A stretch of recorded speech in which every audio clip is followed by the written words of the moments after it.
কি আবারও চলে আসলাম নতুন আরেকটা ব্লগ ভিডিও নিয়ে। তোমরা পুরো ভিডিওটা এনজয় করে দেখবে। সবাইকে জানাই ভাদ্র মাসে কৌশিকী অমাবস্যার শুভ বিষ্কচু দিবস। আর যে কচু সবাইকে দিতে খুব পছন্দ করে, তো এটাই কিন্তু সবাই আনন্দ করে করে খায়। তো আশা করছি সবাই খুব ভালো আছো, তো ভালো থাকাই দরকার। আজকে বিষ্কচু দিবসের বিষ্কচু খাবে, বিষ্কচু দিবে। আর আমি কিন্তু বিষ্কচুর সঙ্গে কিন্তু জলকচু দিয়েছি। তো যেহেতু আমি কাটতে পারি না, আমার বিষ্কচু ঝোলের দিবসটা কিন্তু খুব অন্যরকম ছিল। তো পুরো ব্লগ ভিডিওতে আমার সঙ্গে থাকবে, আমার এই ভিডিওটা দেখবে। আর কিভাবে রান্না করেছি, কিভাবে আমরা খেয়েছি। তো ভাদ্র মাসের বিষ্কচু কেন খায় এটারও কিন্তু মাহাত্ম্য আছে। বিষ্কচু খেতে হয়, বিষ্কচু দিতে হয়। ভাদ্র মাসের বিষ্কচু সবাইকে দিয়ে খাওয়ার আনন্দটাই আলাদা। তো কচু কিন্তু এমনি তেমনি মিলে না, কচু খেতে কিন্তু অনেক ঝাল আছে, কচু খেতে অনেক খরচাও আছে। তো চলো এনজয় করে পুরো ব্লগ ভিডিওতে তোমরা সঙ্গে থাকবে। আর যদি ভালো লাগে একটা লাইক করে দেবে। কে কে আমার এই চ্যানেলে নতুন আছো, যদি চ্যানেলে নতুন থাকো অবশ্যই সাবস্ক্রাইব করে দেবে। ফেসবুক পেজ থেকে যদি আমার এই ভিডিওটা দেখে থাকো অবশ্যই ফলো করে দেবে। Enjoy the video. তো আমাদের এই কোয়ার্টারেরই এক দাদার ক্ষেত থেকে কচু উঠিয়ে নিয়ে এসেছে ঝোল রান্না করব বলে। তো আমি কিন্তু কচু কাটতে পারি না, যার কারণে দিদিকে বলেছিলাম আসার জন্য। আর এদিকে শুটকির ভর্তা হচ্ছে, খুব ঝাল ঝাল করে বাদাম দিয়ে, একদম শুকনা লঙ্কা দিয়ে শিলপাটাতে বেটে একদম খুব টেস্টি করে শুটকির ভর্তা দিয়ে প্রথমত আমরা ভাতটা খেয়ে নেব। তারপরে বিষ্কচু রান্না করতে কিন্তু অনেকটা টাইম লাগে, যেহেতু আমি বিষ্কচু জলকচু সব মিশিয়ে দেব। তো আমার দিদিকে বলেছিলাম আসার জন্য, এসেছে। আর এছাড়া দিদির বরমশাই এসেছে, আমার বড় বোনের জামাই মিলে, এই দুইজনে মিলে কিন্তু এই কচুর অর্ধেকটা বাজার তারাই নিয়ে এসেছে, আর অর্ধেকটা আমরা কালেকশন করেছি। কিছু কচু নিয়ে আসলাম, কিছু মরিচ নিয়ে আসলাম। যাই মুরগিটা ছিল ছোট বোনের বাড়ি থেকে নিয়ে আসলো। তো ছোট বোনের কাছে মুরগিটা কিন্তু আবার বড় বোনের জামাই দিয়েছিল, এটিকে একটু লালন পালন করে বড় করার জন্য। তো যাই হোক, ওই মুরগির মাংস দিয়ে কিন্তু আজকে কচুর ঝোল হবে। তো আনন্দটাই আলাদা। ছোট বোনের বাড়ি থেকে বড় বোনের বাড়িতে এসেছে, বড় বোনের বাড়ি থেকে আমার বাড়িতে এসেছে। এমনিতে আনন্দ হচ্ছে, কারণ মুরগিটা অনেক দূর থেকে গাড়ি করে বেরু দিতে দিতে আমার বাড়িতে এসেছে।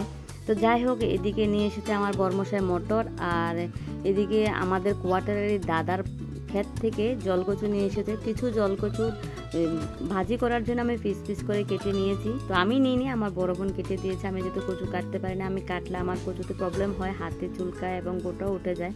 তো যাই হোক, তো বড় বোন এসেছে, এখন কচুর ঝোল খাওয়ার জন্য সবাই প্রস্তুতি চলছে। তো এদিকে বিষ্কচু আর জলকচু কিছু কেটে নিয়েছে, আর এদিকে এগুলিকে প্রথমত একটু কাটারিতে পেস্ট করে নিয়েছে, কিছু আবার ছোট ছোট পিস করে নিয়েছে। গ্রাইন্ডারে এগুলিকে ভালো করে মিক্স করতে হয়, কারণ এগুলি যদি ভালো করে মিক্স না করে আড়া থাকে তাহলে কিন্তু এগুলি গলায় ধরতে পারে। আর যে মুরগিটা, এটা কিন্তু আরেকটু বড় হতো, কচুর ঝোল খাওয়ার জন্য নিয়ে এসেছে। তো যেহেতু বড় বোন আগরতলায় থাকে, তো এই মুরগির বাচ্চাগুলো ছিল আমার বড় বোনেরই। তো বড় বোনের জামাই দিয়েছে শালিকে এগুলিকে লালন পালন করে বড় করার জন্য। তো যাই হোক, কচুর ঝোলের সময় এসেছে বলে ও ছোটই নিয়ে এসেছে। এটা কিন্তু আরেকটু বড় হতো, তো এটা কিন্তু ভালো করে হাঁটিটা শক্ত হয়নি। তো মুরগিটাকে অর্ধেক ছুলিয়ে তারপরে গলা কেটে ওইখান থেকে পরিষ্কার করে বড় বোন নিয়ে এসেছে একটা প্যাকেটে করে। আর আমিও একদম শখে বসে গেলাম মাংস দিয়ে কচুর ঝোল খাবো, আর এগুলিকে নিয়ে বসে গেলাম কাটার জন্য। যেটা পোলট্রির মাংসের মতোই হাড্ডিগুলো নরমই আছে, এটা শক্ত হয়নি ভালো করে। কাটতে মনে মনে চিন্তা করছিলাম এটা যদি আরেকটু বড় হতো হয়তো ভালো হতো। যাই হোক, আমি মনের আনন্দে মাংসগুলোকে কেটে নিলাম, ছোট ছোট পিস করে কেটে নিলাম। যেহেতু আমরা এখানে লোক সংখ্যা একটু বেশি আছি, তো দু বোনের পরিবার মিলে এগুলিকে খাবো। প্রথমত প্ল্যান করেছি, রান্নার পরে কিন্তু অনেক ভাগ হয়েছে, অনেক ভাগ বাটোয়ারা হয়েছে। তো চলো পুরো ভিডিওতে সঙ্গে থাকলে বুঝতে পারবে কতগুলো ভাগ হয়েছে। তো এখানে আমি অনেকগুলো মশলা নিয়েছি। কচুগুলো পেস্ট করার সময় কিন্তু আমার গ্রাইন্ডার কিন্তু নষ্ট হয়ে গেছে, আর তারপরে আমি পাশের ঘর থেকে মশলাগুলোকে পেস্ট করে নিয়ে এসেছি। আর এদিকে যে মাংসটা, এটাকে আমি আলাদা করে কষিয়ে নিলাম। তারপরে এখানে সোমবারে তেজপাতা, শুকনো লঙ্কা, গোলমরিচ, তারপরে লং, গরম মশলা দিয়ে পেঁয়াজ কুচি দিয়ে ভালো করে এগুলিকে প্রথমে কষিয়ে নিল। তরকাটা ভালো করে গরম করে দিয়ে দিয়েছে। তারপরে কচুগুলার যে জলগুলো আছে ভালো করে এগুলিকে শুকিয়ে কচুগুলোকে ভালো করে কষাতে হবে। যত কষাবে অত কিন্তু কচুটা স্বাদ। তো যাই হোক, কড়াইতে যদি লেগে যায় তাহলে কিন্তু স্বাদটা নষ্ট হয়ে যাবে। তো আমরা কিন্তু এখানে কিন্তু যে তরকাটা দিয়েছি এটা কিন্তু তোমাদের মাঝে শেয়ার করতে পারলাম না, যেহেতু লোক সংখ্যা বেশি হলে যা হয় কথাবার্তার মাঝখানে কিন্তু কাজ করতে হয়, তো সব কিছু ভিডিও করা সম্ভব নয়। কচু পেস্ট করতে যে জল দিয়েছি, জলগুলি শুকাতে শুকাতে এদিকে আমি কিছু বাদাম ভেজে নিয়েছি, আর এদিকে মটর আমি আগে থেকে সিদ্ধ করে রেখেছি, আর এদিকে কিন্তু কচুর জলটা কিন্তু শুকিয়ে গেছে। তো ভালো করে যখন শুকিয়ে যায় তারপরেও কিন্তু একটু নাড়াচাড়া করে ভালো করে এগুলিকে কষাতে হয়। কষিয়ে কিন্তু কচুতে কখনো ঠান্ডা জল দেবে না, সবসময় চেষ্টা করবে গরম জল দেওয়ার জন্য। গরম জল দিলে কিন্তু কচুটা গলায় ধরবে না। তো যাই হোক, আমিও কিন্তু গরম জল বসিয়ে দিয়েছি, আর আমার এই কচুটা রান্না করেছে আমার দিদি। তো যাই হোক, আমরা 2-3 মিলে রান্না করলাম। কচুর কিন্তু অর্ধেক খরচা কিন্তু আমার দিদি দিয়ে দিল, তেল নিয়ে এসেছে, মাংস নিয়ে এসেছে, কচু নিয়ে এসেছে। তো এখানে কিন্তু আমিও হাত লাগালাম, আমার বরমশাই হাত লাগালো, আমার দিদিও হাত লাগিয়েছে, 3 মিলে রান্না করলাম। তো জানি না কেমন হবে। তো বাংলায় প্রবাদ আছে যে একালে 3 রাঁধুনি পুরি মরে 10 গালনে, তো আমাদের দশাটা এমন হয়ে গেছে। তো জানি না আমাদের এই কচুর ঝোলটা কেমন হবে। তো দেখে মনে হয়েছে খুবই টেস্টি হবে, খুবই ভালো লাগলো যে এরকম কালার এসেছে, কালারটা খুব সুন্দর এসেছিল। আর এদিকে দিদি রান্না করতে করতে আমি চলে গিয়েছিলাম ঠাকুর ঘরে পুজোর কাজ শেষ করে নিলাম।